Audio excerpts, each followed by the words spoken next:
Innal hamdalillah nahmaduhu wa nasta'inuhu wa nastaghfiruh wa na'udzu billahi min shururi anfusina wa min sayyiati a'malina. May yahdihillahu fala mudilla lahu wa may yudlilhu fala hadiya lahu.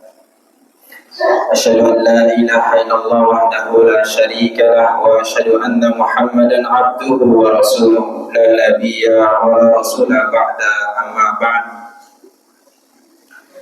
Qala Allah Ta'ala fi kitabihil karim, ya ayyuhalladzina amanu taqullaha haqqa tuqatih. Wahai orang-orang yang beriman, bertakwalah kepada Allah dengan sebenar-benarnya ketakwaan. Wa la tamutunna illa wa antum muslimun. Dan jangan sekali-kali meninggalkan dunia ini kecuali menjadi seorang muslim yang sejati. Dan kategori muslim sejati itu diukur dari sholatnya. Sebab sholat ini menentukan kita sebagai orang yang kafir atau sebagai seorang mukmin. Qala Nabi sallallahu alaihi wasallam, innama a'malu binniyat wa innama likulli imri'in ma nawa. Setiap amal perbuatan kita akan bergantung pada niat kita, dan setiap kita akan memperoleh sesuai dengan apa yang kita niatkan. Kalau kita melaksanakan sholat Jumat berjamaah ini semata-mata hanya menggugurkan kewajiban, maka itulah yang akan kita raih di kemudian hari, dan kita tidak mendapatkan balasan di sisi Allah Subhanahu wa Ta'ala. Maka perhatikan niat kita.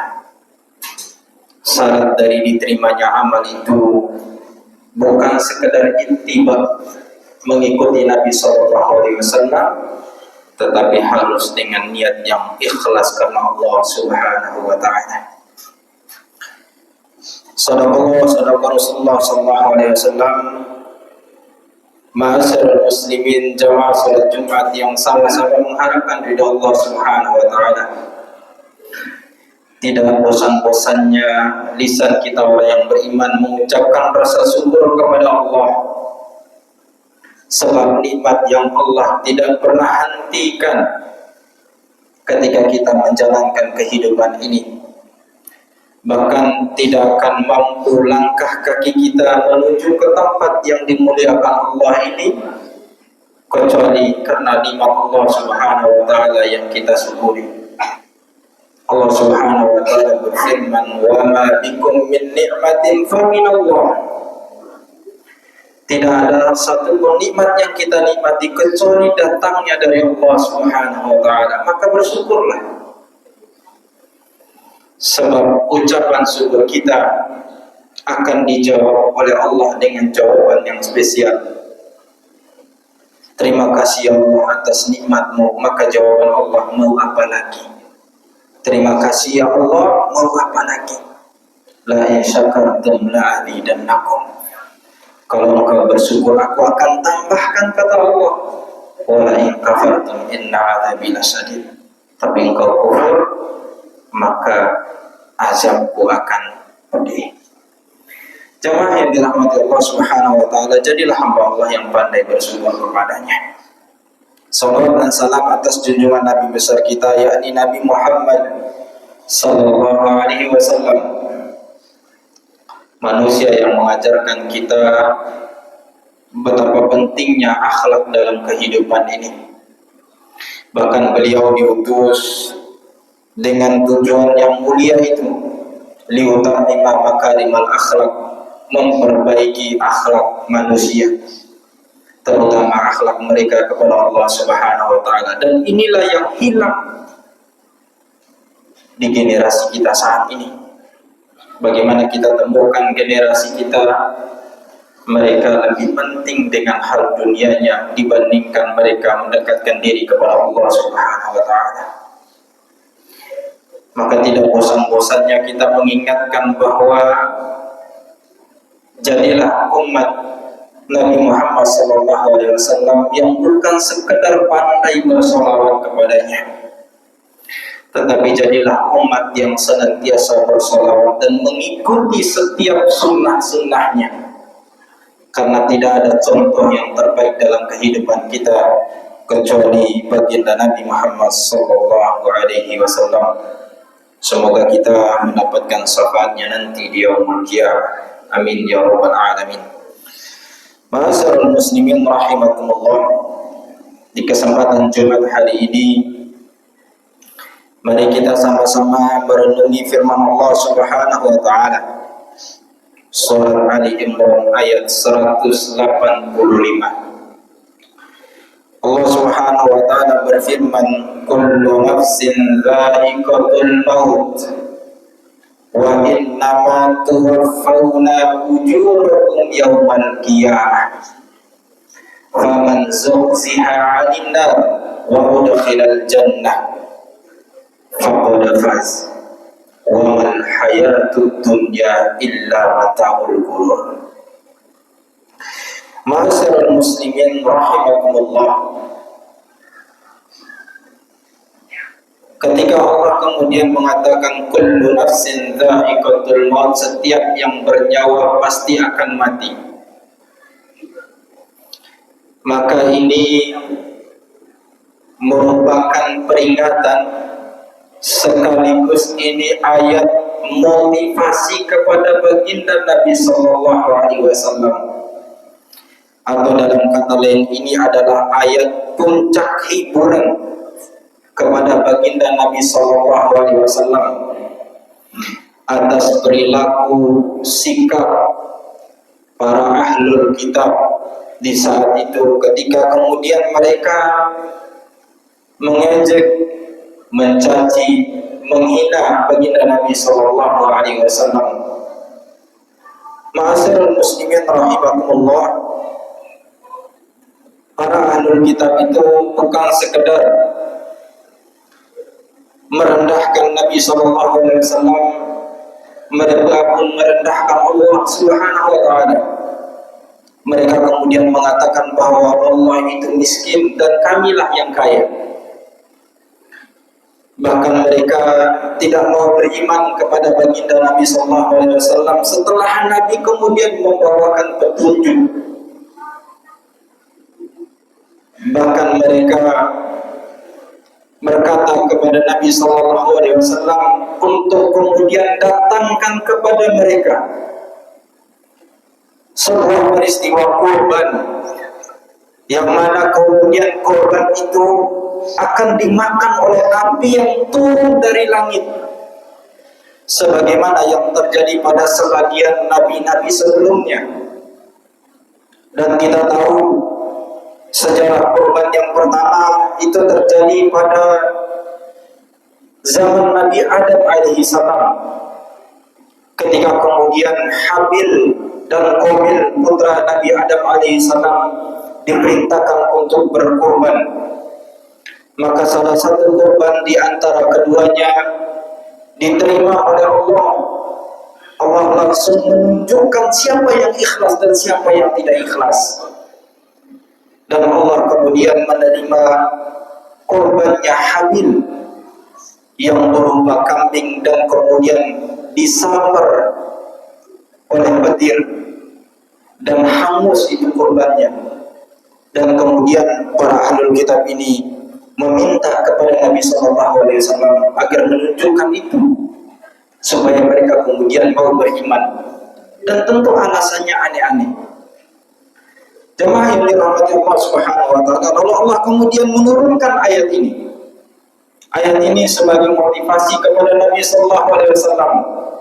Allah ingin mengatakan bahwa mereka yang mencelamu, yang mencacimu, menghinamu, tidak mau beriman kepadamu, mereka akan mati. Kullu nafsin dha'iqatul maut, bahwa setiap yang bernyawa pasti akan merasakan kematian. Jemaah yang dirahmati Allah Subhanahu wa taala. Namun pada ayat ini merupakan ayat motivasi pula buat kita, supaya kita kemudian tidak menyia-nyiakan waktu kita, supaya kita kemudian berlomba-lomba dalam beramal, karena kehidupan ini ada ujungnya, ada finishnya, yaitu kematian. Bahkan setiap kita tidak tahu kapan kemudian kita menyampai finish itu. Sebab ketika Allah Subhanahu wa taala meniupkan ruh, fayanfukhu fihi ruh, ketika Allah kemudian meniupkan ruh kepada diri kita di saat usia kandung 4 bulan, maka Allah kemudian menetapkan 4 hal. Di antaranya adalah ajal, yaitu kematian atau finish dari kehidupan kita ini. Dan kematian itu merupakan qadar, bukan takdir. Karena takdir itu masih bisa dirubah dengan usaha, tetapi qadar itu sudah ketetapan Allah. Kalau Allah sudah tetapkan di usia 30 tahun, usia 40 tahun, usia 60 tahun, maka tidak ada satupun yang bisa merubah angka itu. Maka Allah Subhanahu wa taala mengatakan, innal mautal ladzi tafirruna minhu fa innahu mulaqikum. Ketika kemudian kita berusaha lari dari kematian itu, maka kata Allah, maka kematian itulah yang akan mendatangimu. Dan setiap kita tidak akan mampu menolak itu. Maka jemaah yang dirahmati Allah Subhanahu wa taala, ketika hari ini kemudian kita mampu duduk di tempat ini, artinya Allah Subhanahu wa taala mengungkapkan dalam Al-Qur'an 2 kali Allah menggenggam nyawa kita. 2 kali Allah menggenggam di saat kita kemudian meninggal dunia, dan di saat kita tidur Allah genggam nyawa kita. Bayangkan Allah genggam. Dan ketika Allah kemudian kembalikan ke kita, lalu kemudian kita bangun di pagi hari, itu merupakan kesempatan yang Allah berikan supaya kita berlomba-lomba melakukan kebaikan dalam kehidupan ini. Maka jemaah yang dirahmati Allah Subhanahu wa taala, mari kita jadikan ayat ini sebagai motivasi bagi kita bahwa kehidupan ini bukanlah selamanya. Kita akan mati dan kehidupan ini ada ujungnya. Jemaah yang dirahmati Allah Subhanahu wa taala, kemudian Allah melanjutkan, kullu nafsin dha'iqatul maut wa innama tuwaffawna ujurakum yaumal qiyamah. Sesungguhnya Allah akan kemudian membalas seluruh amal perbuatan kita dengan seadil-adilnya nanti di yaumul qiyamah. Tidak ada satupun yang lolos dari pengadilan Allah. Sekecil apapun kebaikan yang kita lakukan di dunia ini, Allah balas. Dan sekecil apapun keburukan yang kita lakukan, Allah balas. وَمَنْ يَعْمَلْ مِثْقَالَ ذَرَّةٍ خَيْرًا يَرَهُ وَمَنْ يَعْمَلْ مِثْقَالَ ذَرَّةٍ شَرًّا يَرَهُ. Maka jamaah yang dirahmati Allah Subhanahu wa taala, jangan pernah merasa lolos dari pengawasan Allah Subhanahu wa taala. Ketika kemudian dalam kehidupan dunia ini kita merasa lolos dari pengawasan manusia, maka yakinlah kita tidak akan pernah lolos dari pengawasan Allah Subhanahu wa taala. Dan Allah akan mengadili setiap amal perbuatan kita. Allah Subhanahu wa taala berfirman, hal jazaa'ul ihsan illa ihsan. Kebaikan akan dibalas dengan kebaikan. Maka jamaah yang dirahmati Allah Subhanahu wa taala, mari perhatikan setiap amal perbuatan kita. Jangan kita kemudian merasa hanya kita dan teman kita dan kemudian saudara kita melakukan keburukan, Allah tidak tahu. Allah tahu. Lalu kemudian kenapa Allah tidak langsung membalas? Karena Allah punya pengadilan akhirat yang tempat paling adil. Bahkan menariknya jamaah yang dirahmati Allah Subhanahu wa taala, ketika Allah kemudian mengatakan, kalau kita ini tidak mau beriman atau beramal soleh, maka Allah gantikan kita dengan kaum yang mereka beribadah kepada Allah Subhanahu wa taala. Dan ayat ini, kata para ulama tafsir, ini sebagai teguran bagi umat Nabi Sallallahu Alaihi Wasallam, tetapi ayat ini berlaku secara langsung kepada umat selain Nabi Sallallahu Alaihi Wasallam. Bukankah kaum Nabi Nuh yang kemudian tidak mau beriman kepada Nabi Nuh digantikan oleh kaum Samud? Kaum Lut membangkang digantikan dengan kaum Samud. Begitu seterusnya. Tapi kaum Nabi Muhammad SAW selalu diberikan kesempatan untuk kemudian bertobat kepada Allah Subhanahu wa taala. Ma'asyiral muslimin rahimakumullah. Lalu poin berikutnya kata Allah Subhanahu wa taala, "Faman zuhziha 'anil nar wa udkhilal jannata faqad faz." Allah awal ingatkan bahwa hidup ini ada ujungnya mati. Dan di kematian itulah kemudian Allah mulai adili sampai kemudian finish pengadilan. Ketika finish pengadilan, Allah katakan, "Faman zuhziha 'anil nar wa udkhilal jannata faqad faz." Siapapun nanti yang kemudian dijauhkan oleh Allah dari api neraka dan kemudian dimasukkan ke dalam surga, faqad faz, dialah yang beruntung, dialah yang sukses. Ternyata keberuntungan yang kita dapatkan dalam kehidupan dunia ini tidak ada apa-apanya. Itulah itulah keberuntungan yang sesungguhnya. Kesuksesan yang kita raih dalam kehidupan dunia ini, memiliki jabatan yang tinggi, kedudukan yang luar biasa, harta yang berlimpah, itu bukan penentuan dia yang sukses sesungguhnya. Tetapi nanti ketika di hadapan Allah, Allah kemudian adili seluruh amal perbuatan kita. Lalu kemudian Allah vonis surga dan neraka. Ketika kemudian kita meraih surganya Allah, itulah kesuksesan yang sesungguhnya. Adapun kesuksesan di dunia ini hanyalah sementara. Sebagaimana penutup ayat ini, kata Allah Subhanahu wa taala, "Wa mal hayatud dunya illa mata'ul ghurur." Tidaklah dunia ini, kata Allah, kecuali kesenangan yang sementara.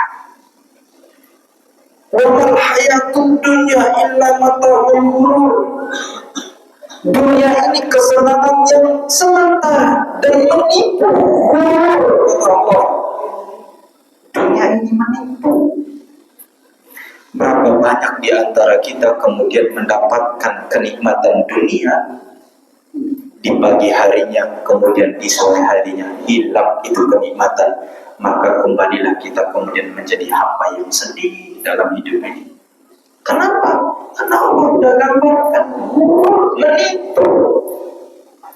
Berapa banyak di antara kita yang hari ini sukses bisnisnya, seketika kemudian dia bangkrut.